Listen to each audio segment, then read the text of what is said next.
Igreja, esse é o momento onde, na página 9 do nosso boletim, consta o crescimento no conhecimento da palavra. É o momento em que nós leremos a Bíblia. Está registrado, a gente vai fazer uma pequena adaptação. Na Bíblia comemorativa, ela está na página 448. E a leitura será do capítulo 7, do versículo 1 ao versículo 5, e depois pularemos para o versículo 65 e leremos até o 73. Fica na página 448 dessa sua Bíblia comemorativa. Vamos ficar de pé, faremos a leitura de forma alternada. Eu lerei os versículos ímpares. Neemias estabelece guardas em Jerusalém. Ora, uma vez reedificado o muro e assentadas as portas, estabelecidos os porteiros, os cantores e os levitas, eu nomeei Anani, meu irmão, e Ananias, maioral do castelo sobre Jerusalém. Ananias era um homem fiel e temente a Deus, mais do que muitos outros. Ele lhes disse: não se abram as portas de Jerusalém até que o sol aqueça. Enquanto os guardas estão ali, que se fechem as portas e se tranquem. Ponham-se guardas dos moradores de Jerusalém, cada um no seu posto diante de sua casa. A cidade era espaçosa e grande, mas havia pouca gente nela, e as casas não estavam edificadas ainda. Então, o meu Deus me pôs no coração que ajuntassem os nobres, os magistrados e o povo para registrar as genealogias.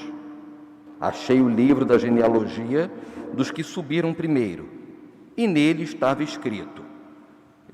O governador lhes disse que não comessem das coisas sagradas até que se levantasse um sacerdote com Urim e Tumim. Toda esta congregação junta foi de 42.360. Afora os seus servos e as suas servas, que foram 7.337, e tinham 245 cantores e cantoras. Os seus cavalos, 736. Os seus mulos, 245. Camelos, 435. Jumentos, 6.720. Alguns dos cabeças das famílias contribuíram para a obra. O governador deu para o tesouro, em ouro, 1.000 dáricos, 50 bacias e 530 vestes sacerdotais. E alguns mais dos cabeças da famílias deram para o tesouro da obra, em ouro, 20.000 dáricos, e em prata 2.200 arráteis. O que deu o restante do povo foi em ouro 20.000 dáricos, 2.000 arráteis em prata e 67 vestes sacerdotais, todos. Os sacerdotes, os levitas, os porteiros, os cantores, alguns do povo, os servidores do templo e todo Israel habitavam nas suas cidades. A igreja pode se assentar. Neste breve momento de reflexão, antes da palavra do pastor Renato Porpino, nosso pastor, faça uma breve oração. Peça a Deus que não seja o pastor Renato, que seja o Espírito Santo de Deus que utilize ele, que o utilize com sua língua, com seu intelecto, com sua palavra. Que a palavra saída pelas bocas do reverendo Renato atinja o nosso coração, nossas mentes e que, sobretudo, nos elevem ao Santo Espírito de Deus. Graça e paz, amados. Louvamos a Deus pelo privilégio de mais uma vez compartilharmos a palavra do Senhor. Neste que é o 7º sermão no livro de Neemias, nós temos exposto este livro a cada domingo pela manhã, com uma série de mensagens intitulada Maturidade, nada disso, Edificação, o caminho da maturidade. Edificação, o caminho da maturidade. Nós temos olhado para a história de Neemias, que foi chamado por Deus para a restauração, não apenas dos muros, mas da sociedade como um todo de Jerusalém. Nós temos olhado para todos os capítulos até agora e chegamos ao capítulo 7. E talvez você esteja pensando, o que nós aprenderemos? Esta foi a minha pergunta quando li o texto. Mas entendendo ser a palavra de Deus e somente a palavra de Deus, a boca do Senhor nesta terra a nos orientar, nós clamamos ao Senhor por sabedoria, a fim de que Ele falasse conosco nesta manhã, por meio da sua palavra. Eu quero que você permaneça com a sua Bíblia aberta, no livro de Neemias, no capítulo 7, porque o próprio Deus falará ao nosso coração por meio da sua palavra. Não sei se você já ouviu falar de uma obra de Santo Agostinho, ou de Agostinho de Hipona, como você quiser, datada de 1483, chamada A Cidade de Deus. Esta é uma obra, talvez, das mais relevantes, das mais representativas, seja do universo da teologia, seja do universo da filosofia. Esta é uma obra que trata de questões apaixonantes para o ser humano, mas também inquietantes. Por exemplo, a origem do mal, por exemplo, a origem do pecado, por exemplo, as questões da vida nas mais diversas manifestações, a cidade de Deus. E o que interessa é que Agostinho de Hipona, nesta obra, fala que a cidade é uma reunião de pessoas que estão com um coração apaixonado por algo. E neste mundo em que nós estamos, nós temos manifestadas aqui duas formas de amar. Aqueles que amam a si mesmos, aos seus próprios interesses, e aqueles que amam a Deus e que enxergam em Deus a condição para a salvação. Aqueles que amam a si constituem a cidade dos homens. E aqueles que amam a Deus constituem aquilo que ele chama de a cidade de Deus. De Civitate Dei, o nome da obra inclusive. Para Agostinho, a salvação é atingida através da conversão. Para Agostinho, o que deve haver no coração destes que compõem a cidade de Deus é uma aceitação daquilo que o Senhor nos ensina. Ele acredita que por meio da conversão é que o homem acessa a esta cidade de Deus. A igreja é a reunião daqueles que são cidadãos da cidade de Deus. A igreja é a reunião destes que, segundo a doutrina de Agostinho, fazem parte desta cidade, daqueles que amam a Deus, daqueles que têm o coração em Deus, daqueles que enxergam que no relacionamento com Deus vivem de forma feliz e plena. Nós, igreja, constituímos a cidade de Deus. E esta cidade de Deus, esta igreja de Deus precisa ser cuidada, precisa ser valorizada, precisa ser lapidada, precisa ser edificada. E olhando então para o texto de Neemias 7, nós vemos também uma cidade composta de servos de Deus e uma cidade que precisava ser restaurada. Os muros já estavam prontos. No entanto, havia alguns detalhes dentro da própria cidade, as casas, por exemplo, que precisavam ser restauradas, reedificadas, as relações sociais precisavam ser consertadas. E Neemias sabia que não conseguiria, de jeito algum, dar conta desta obra sozinho. E ele então escolhe Anani, seu irmão, aquele mesmo que no capítulo 1 vai ter com ele, para dizer: olha, a nossa cidade está destruída, as portas estão queimadas, os muros derribados. É este mesmo Anani, que pela repetição da identificação como irmão de Neemias, nós entendemos ser de fato irmão de sangue e não apenas um compatriota. Ele escolhe Anani, e ele escolhe Ananias também, um homem que governou o castelo. Portanto, era um homem capaz, era um homem talhado para a missão de ajudá-lo na governança daquela cidade. Mas o que interessa é que o que se destaca na vida de Ananias, que é o segundo nome escolhido por Neemias para ajudá-lo nesta tarefa, é que Ananias é encontrado e definido na palavra do Senhor como alguém fiel a Deus, temente a Deus. O texto segue, e a palavra do Senhor nos diz que Neemias vai atrás das genealogias para saber quem eram os antepassados daqueles que com ele estavam.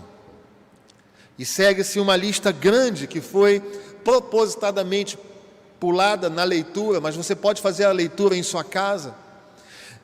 E nestes versículos intermediários do capítulo 7, nós temos então os filhos de um patriarca e a quantidade de descendentes. De modo que do verso 6 até o verso 73, nós temos 42.360 pessoas representadas ali. E aí então Neemias tinha que restaurar o ambiente da cidade. Mais um problema diante dos seus olhos. E mais uma vez Neemias, diante deste desafio, busca orientação em Deus. Vai falar com Deus. E Neemias então toma atitudes orientadas por Deus para zelar pela cidade de Deus. Eu gostaria de falar um pouquinho com você e quero tomar à luz da doutrina agostiniana que cidade de Deus é a reunião dos santos de Deus, e que esta reunião dos santos de Deus se manifesta na igreja de Deus visível, que da mesma forma como Neemias fez, nós precisamos zelar pela igreja de Deus. Eu quero crer que todos que são membros da Catedral Presbiteriana do Rio de Janeiro, ou membros de uma igreja reconhecidamente evangélica, têm no coração o desejo de zelar por ela. Cada um de nós. Tanto é verdade que se você mudou de igreja, se você teve uma igreja na sua infância, na sua adolescência, aquela igreja também faz parte do seu coração, no sentido de carinho, no sentido de querer preservá-la também. Se você é membro da catedral, você sabe que nós amamos a nossa igreja e devemos zelar por ela. Mas é exatamente aqui que eu quero conversar um pouco com você nesta manhã, porque por vezes no afã de zelar pela igreja, nós confundimos um pouco aquilo que é zelar pela igreja de Deus. E eu quero olhar para esse texto e aprender a respeito de como zelar pela igreja de Deus, destes que compõem a cidade de Deus. Você que gosta de anotar o tema do sermão, como zelar pela igreja de Deus. Eu quero crer que todos nós queiramos zelar pela nossa igreja. Mas como fazer isso? Será que nos envolvendo em reuniões as mais diversas? Será que é isso? Será que é brigando porque na época do reverendo era assim e hoje não é mais assim? Será que é isso? Isso é zelar? Na época do reverendo Amantino, pastor, a mesa ficava 43 graus à esquerda. Será que é isso que é zelar pela igreja? Nós queremos olhar para essa palavra e aprender o que é zelar pela igreja de Deus. E todos nós, assim como Neemias, somos convidados, somos convocados para zelar pela igreja. Em primeiro lugar, eu quero ler o verso 2. Diz assim a palavra do Senhor: eu, Neemias, nomeei Anani, meu irmão, e Ananias, o maioral do castelo, sobre Jerusalém. Ananias era homem fiel e temente a Deus, mas do que muitos outros. Em primeiro lugar, Neemias escolhe Hanani, seu irmão. A primeira lição que eu quero trazer ao seu coração é que para nós zelarmos pela igreja de Deus, nós precisamos aprender a priorizar o interesse do outro. Vou repetir. A primeira forma de nós zelarmos pela igreja de Deus é priorizar o interesse do outro. Pastor, mas como que o senhor enxergou isto no verso 2? Hanani era irmão de Neemias e ele voltou junto com Esdras, junto com os exilados trazidos por Esdras.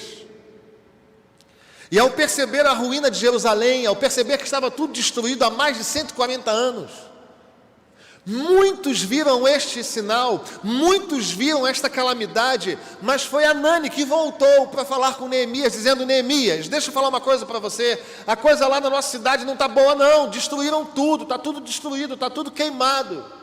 A nossa cidade que nós amamos tanto virou pó. No entanto, nós precisamos trazer um traço contextual para que os irmãos entendam por que Hanani priorizava o interesse do outro. Se você vai ler a palavra do Senhor em Esdras, capítulo 4, no verso 16, você vai ler lá que havia uma oposição ao redor e um decreto do rei contrário à reconstrução. Então deixa eu te contextualizar.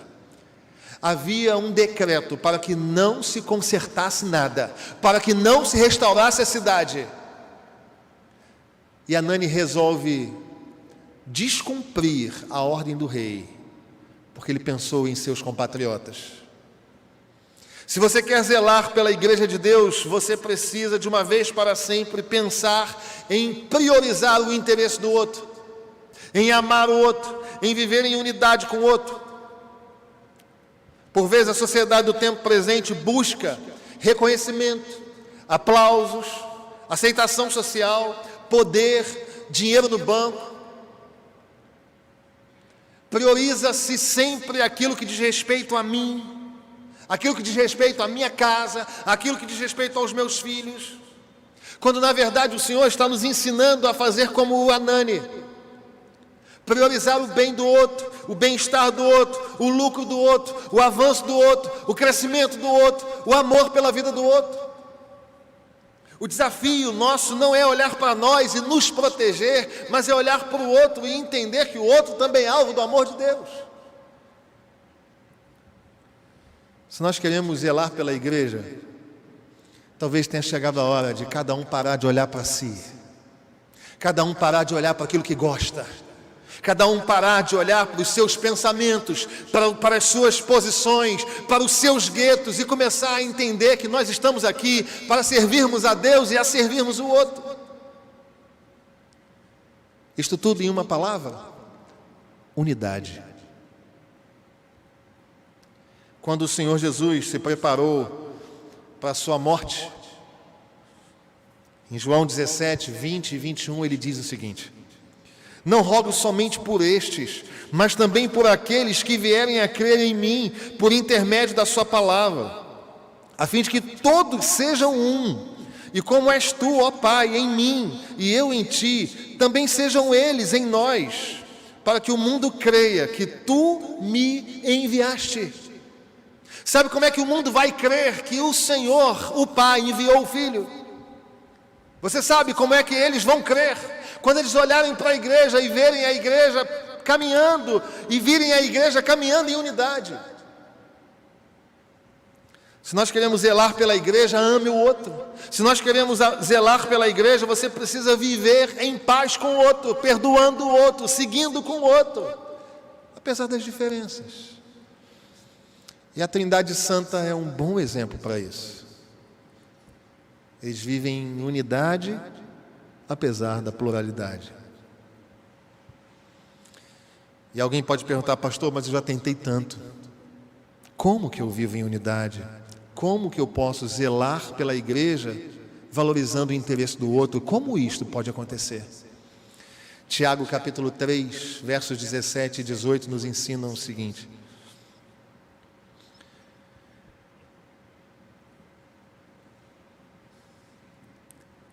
caminhar em Deus A sabedoria divina se manifesta primeiramente pura e depois pacífica.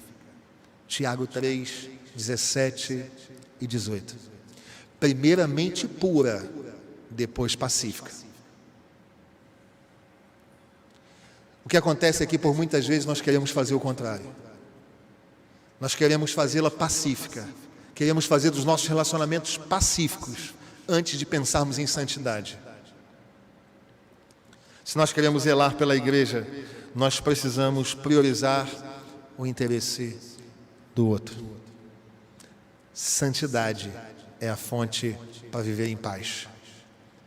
Se não vivemos em paz, é porque tem faltado santidade em uma das pontas ou nas duas pontas. Segundo lugar, se nós queremos zelar pela igreja, nós devemos temer a Deus.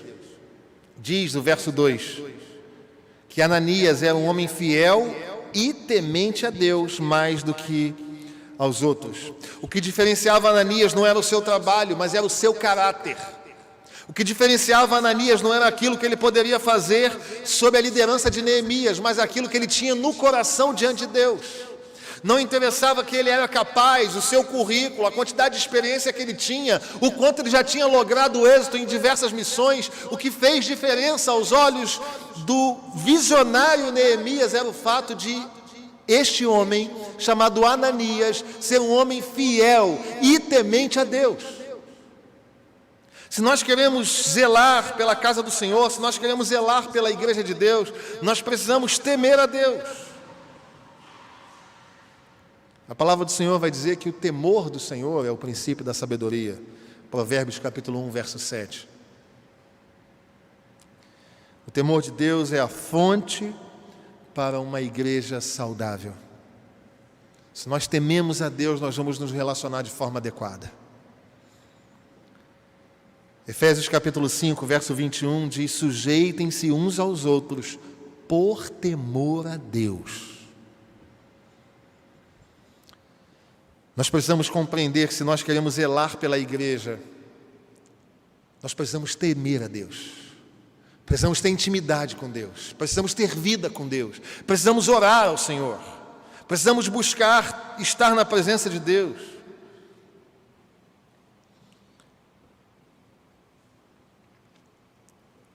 O temor do Senhor é a fonte de vida e afasta de nós armadilhas. É o que diz a palavra do Senhor por meio de Provérbios. Você quer zelar pela catedral? Você quer que esta igreja permaneça sendo abençoada, feliz, pujante, crescente? Tema a Deus. Se humilhe na presença do Senhor. Quebrante-se diante de Deus.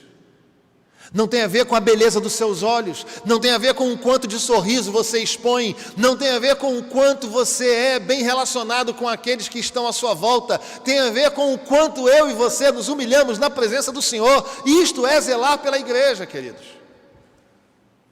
O que acontece é que a igreja passou a ser, não a catedral, porque aqui é uma bênção, mas em outros lugares por aí, a igreja passou a ser um ponto de encontro, uma reunião de amigos, finais de semana,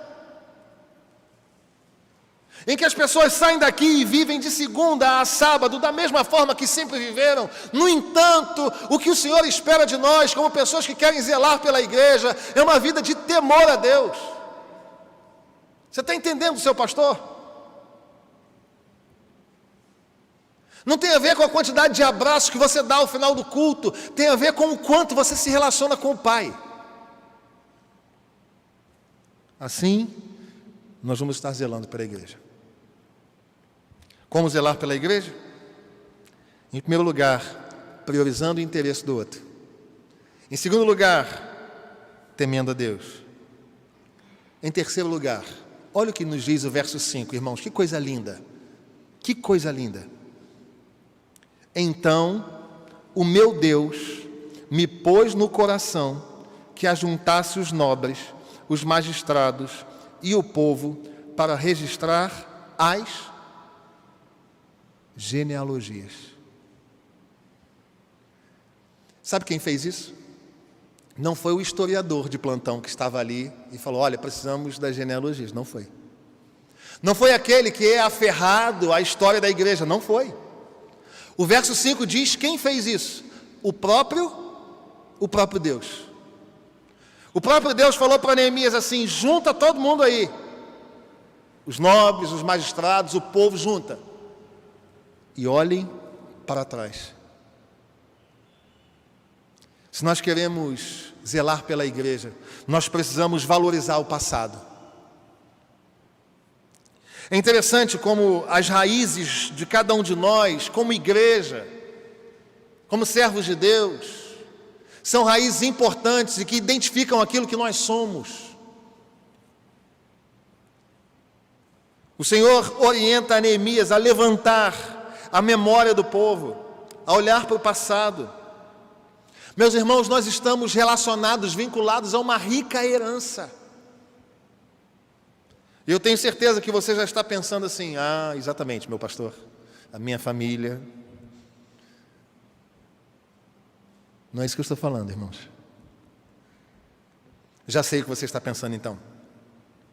Pastor, foi bom o senhor ter falado de valorizar o passado, porque a liturgia está muito diferente hoje em dia. Não é disso que eu estou falando não, querido. Alguém já pode estar falando assim: tá bom, pastor, já entendi então. Foi bom o senhor falar de valorizar o passado, porque antigamente os pastores não tinham cabelo tão curtinho do lado assim. Amado, olhar para o passado na perspectiva que Deus deu a Neemias é materializar o Salmo 78, versos do 1 ao 8. Olha o que a palavra de Deus diz: escutai, povo meu, a minha lei, prestai ouvidos às palavras da minha boca, abrirei os lábios em parábolas e publicarei enigmas dos tempos antigos. O que ouvimos e aprendemos, o que nos contaram nossos pais, não o encobriremos a seus filhos. Contaremos à vindoura geração os louvores do Senhor e o seu poder e as maravilhas que fez. Ele estabeleceu um testemunho em Jacó e instituiu uma lei em Israel e ordenou a nossos pais que os transmitissem a seus filhos, a fim de que a nova geração os conhecesse, filhos que ainda hão de nascer, se levantassem e, por sua vez, os referissem aos seus descendentes, para que pusessem em Deus a sua confiança e não se esquecessem dos feitos de Deus, mas lhe observassem os mandamentos. E que não fossem como seus pais, geração obstinada e rebelde, geração de coração inconstante e cujo espírito não foi fiel a Deus. Entendeu qual é o espírito? Quando o Senhor fala para Neemias: olha para o passado, levanta a genealogia do povo, é para que o povo entendesse de uma vez para sempre que eles não tinham chegado até ali pelas suas próprias mãos. É para que eles entendessem, como nós devemos entender, que o que mantém essa igreja de pé nesses quase 160 anos não foi o excepcional trabalho de Simonton, não foi o excepcional trabalho de Álvaro Reis ou de grandes outros nomes que compõem a história de pastores desta igreja. O que mantém essa igreja de pé é olhar para trás e perceber que nestes 160 anos a mão do Senhor esteve sobre nós, a abençoar a nossa vida, a fazer a igreja prosperar, a fazer a igreja crescer e avançar e ser instrumento de Deus para a expansão do reino. É assim que nós devemos olhar para trás. É por isso que você tem que pegar a Dani, a Antoninha e a Maria que está chegando e falar: filha, deixa eu falar uma coisa para você. Quem fez o papai ser ordenado pastor foi Deus. Quem fez o papai levar você para a igreja foi Deus. É isso que o Salmo está dizendo. É olhar para o passado não para a autovalorização, mas para a glória de Deus. O que acontece é que nós turbamos a nossa mente, queridos. Nós achamos que valorizar o passado é mantermos sempre de um mesmo jeito aquilo que fizemos outrora. E quem está falando aqui é alguém nascido na Igreja Presbiteriana do Brasil, ordenado na Igreja Presbiteriana do Brasil, alguém que ama esta igreja e que tem identidades litúrgicas e teológicas. Mas o que me identifica é quando eu olho para trás e vejo a mão de Deus conduzindo a minha vida.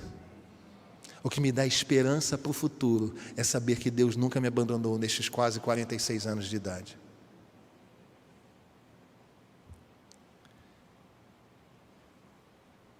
Conhecer os fatos presentes na história nos leva a crer e a viver à luz deles.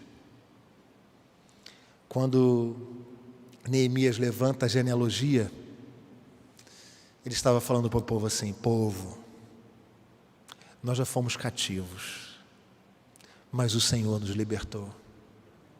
Essa cidade já teve 140 anos destruída, mas o Senhor nos usou. Podem olhar para o futuro com esperança. Se nós queremos zelar pela Igreja de Deus, nós precisamos anunciar às novas gerações aquilo que o Senhor fez no passado. Quer zelar pela catedral? Quer zelar pela sua igreja? Priorize o interesse dos outros. Tema a Deus. Valorize o passado. E preze pela totalidade do corpo.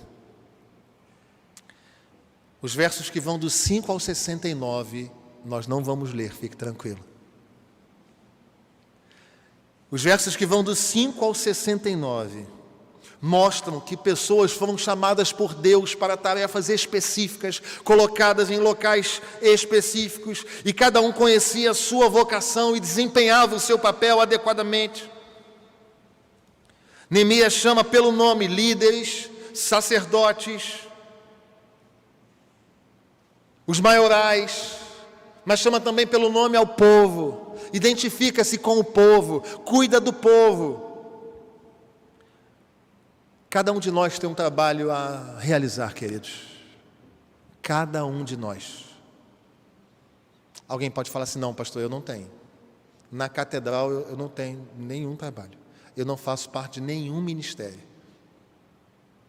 Você vai se encaixar em algum ministério.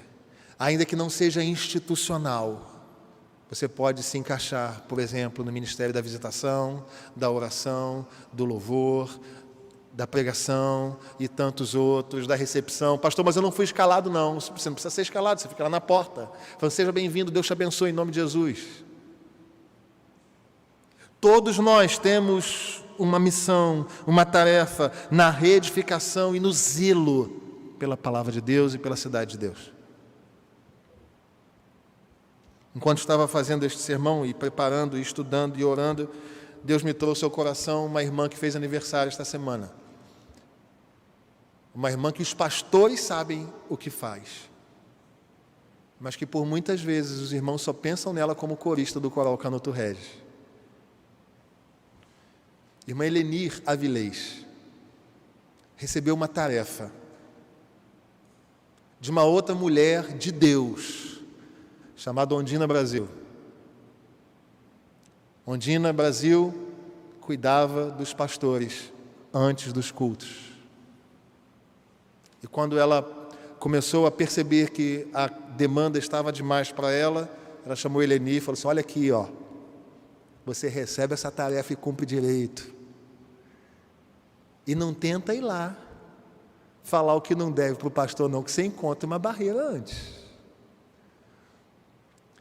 Todos nós temos uma tarefa importante, relevante na Igreja de Deus. Essa irmã canta, é uma bênção, mas como cuida de nós? Como por vezes o pastor chega ali com o coração quebrado, ela já dá um sorriso, um abraço, fala: bom dia, pastor. Deus te abençoe. Pastor, a pregação de domingo passado. E você chega abatido, sabe? Nós precisamos entender, queridos, que todos nós temos relevância no corpo.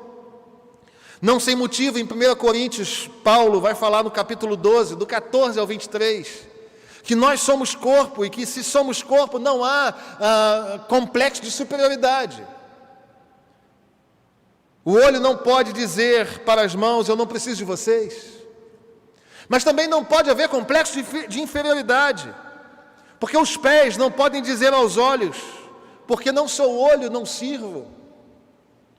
Todos nós, pés, braços, olhos, todos que compomos esta cidade de Deus, a igreja de Deus, temos importância, temos relevância. Se ninguém disse para você isso, eu vou dizer agora, você é muito importante para a Catedral Presbiteriana do Rio de Janeiro. Você é importante, seja você que está em cima, seja você que está aqui embaixo, você que nos acompanha, nós da igreja precisamos de você. Deus não, mas nós sim. Você tem um papel a desempenhar, querido. Seja você o amável, então, da igreja, seja você o pacificador da igreja, seja você o intercessor da igreja, seja você o visitador, você é importante, amado. E assim você vai estar zelando pela sua igreja. Em quinto e último lugar,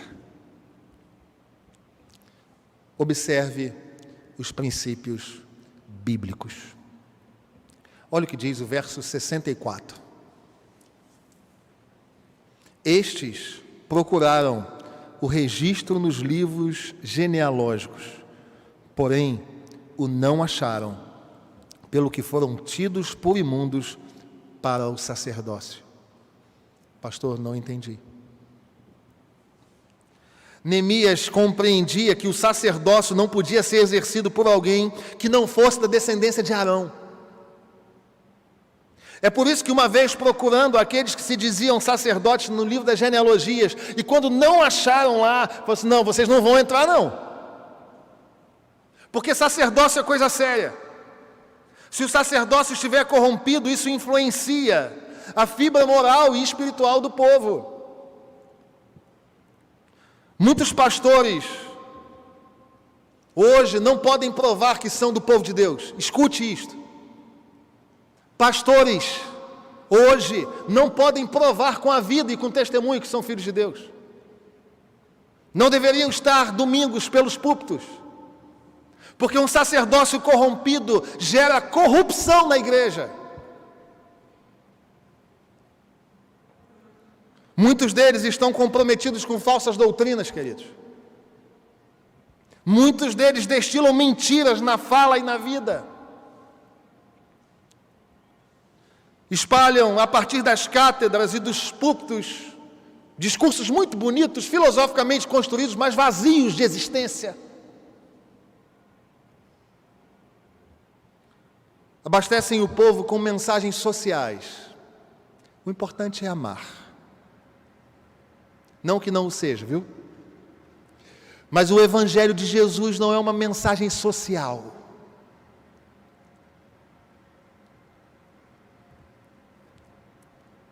Levam ao povo, se não uma mensagem social, um apelo emocional. Você vai ser feliz. Deus te chamou para ser cabeça e não cauda.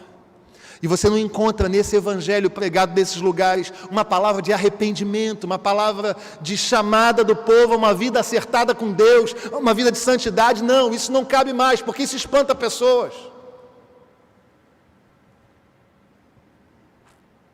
Pasmem, existem pastores que afirmam que o pecado é relativo. Por isso não dá para falar de pecado mesmo. Não dá para falar de regeneração em Cristo, se o pecado é relativizado, amados. Se nós queremos zelar pela igreja, nós precisamos observar princípios bíblicos. Neemias então observou que aqueles homens não cumpriam aquilo que era estabelecido na lei mosaica. Eles não eram descendentes, ou não havia registro de descendência em Arão. Eles não poderiam ser sacerdotes. A Escritura é a única regra de fé e de prática. Ela é a única fonte que nos mostra o que devemos crer e o que devemos fazer, queridos. A tradição não está em pé de igualdade com a palavra de Deus. Escute isso. Nós temos 160 anos de vida, brevemente em janeiro. Mas não é a nossa tradição que nos mantém de pé. O que nos mantém de pé é a palavra de Deus. Os dogmas, as decisões dos concílios, precisam estar debaixo da autoridade das Escrituras. A igreja está sob a autoridade da Bíblia. Nenhuma outra igreja, nenhum outro concílio pode determinar o que nós devemos crer, senão a fé que temos no Senhor, que fala conosco por meio da sua palavra. E se você crê nisso, a pergunta é: por que nós não lemos a Bíblia? Nós vimos no capítulo anterior que Neemias resistiu a um falso profeta porque ele entendeu a palavra. E agora, mais uma vez, ele não coloca falsos sacerdotes no templo porque ele entende a palavra. Meu amado irmão, em nome de Jesus, que livro você tem lido? É uma excepcional pergunta, leia mesmo. Mas desde que você leia também a sua Bíblia. Alimente-se da palavra de Deus. Nós somos frutos de uma herança reformada que afirma sola a Escritura, porque ela contém nela tudo aquilo de que precisamos. Ela é a palavra de Deus, inerrante. No século 21 é bom falar isso de púlpito.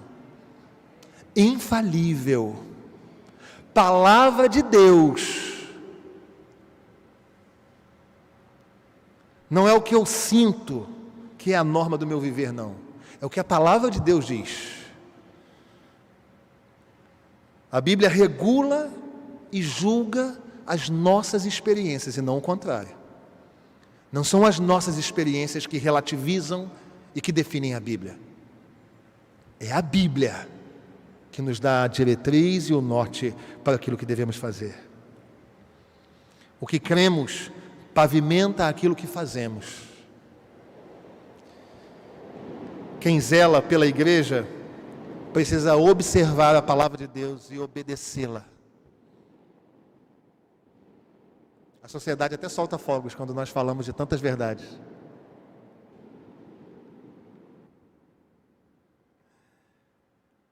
Você quer zelar pela catedral? Você ama a sua igreja? Eu amo. E olha que eu estou aqui apenas há 4 anos. Mas como eu aprendi a amar as pessoas que se reúnem nesse lugar. Como eu aprendi a amar a história que temos, o legado histórico que temos. Eu quero crer que esta pergunta seja retórica, você não precisa levantar a mão para dizer eu amo a minha igreja. Mas se você ama a sua igreja, se você não se vê dominicalmente, ou mesmo durante a semana, sem estar aqui na companhia de irmãos, se você sofre quando irmãos nossos partem para a presença do Senhor, se você se alegra quando novos irmãozinhos estão sendo gerados na barriga das irmãs, se você se alegra a cada domingo, a cada comemoração, a cada culto, se você está envolvido nesse ambiente, você compõe a cidade de Deus, lembra de Agostinho? E se você compõe a cidade de Deus, você se reúne numa igreja, e cabe a mim e a você cuidarmos e zelarmos por ela.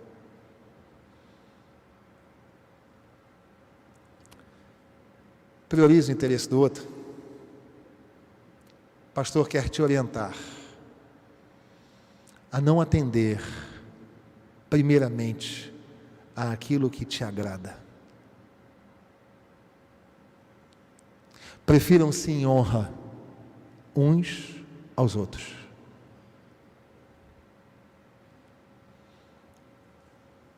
Tema a Deus. Tenha vida de intimidade com Deus. Vida de santidade com Deus. Pode ser que você não suba nem ao púlpito nenhuma vez, mas você vai estar zelando pela sua igreja, se você todos os dias se quebranta na presença de Deus. Valorize os feitos do Senhor no seu passado, individual, familiar e eclesiasticamente. Eu louvo a Deus por todos os pastores que me antecederam nesta igreja. Tenho a honra de conviver com 2 deles, Reverendo Isaías Cavalcante e Reverendo Guilhermino Cunha. Mas quantos são os homens de Deus que me antecederam? E eu louvo a Deus pela vida deles. E entendo que o Senhor nos tem abençoado. Nesses 160 anos, Deus tem abençoado a nossa história. Valorize o seu passado. Mas preze pela totalidade do corpo. Somos todos iguais. Não podemos chegar pertinho agora, a não ser que você seja da mesma família, mas eu gostaria que você desse uma olhadinha para o lado aí, por favor. Dá uma olhada aí. Olhou? Dá uma olhada para o outro lado agora. Isso. Olhou? Isso é gente da nossa família, irmão. Isso é gente da nossa família. A vontade é grande de dar uma olhada e chegar perto de dar um abraço, não é? Mas não pode não, calma aí. Todos são importantes. Todos. Você tem o seu lugar nesta igreja. Se você não é da nossa igreja e pertence a alguma outra igreja, você tem o seu lugar lá. Importante, especial. E por fim, observe a Bíblia como única e infalível regra de fé e de prática. Inevitavelmente, falar de tudo isso é nos lembrar de uma única pessoa, o Senhor Jesus Cristo. Ele é o exemplo maior de alguém que conseguiu, de fato, priorizar o interesse do outro, porque Ele se fez carne e habitou entre nós, porque havia uma demanda em nós, não nele. Em toda a sua jornada aqui na terra, Ele temeu ao Pai, que era um e que é um com Ele. A todo instante Ele valorizou o seu passado, aquilo que as Escrituras diziam a respeito dele.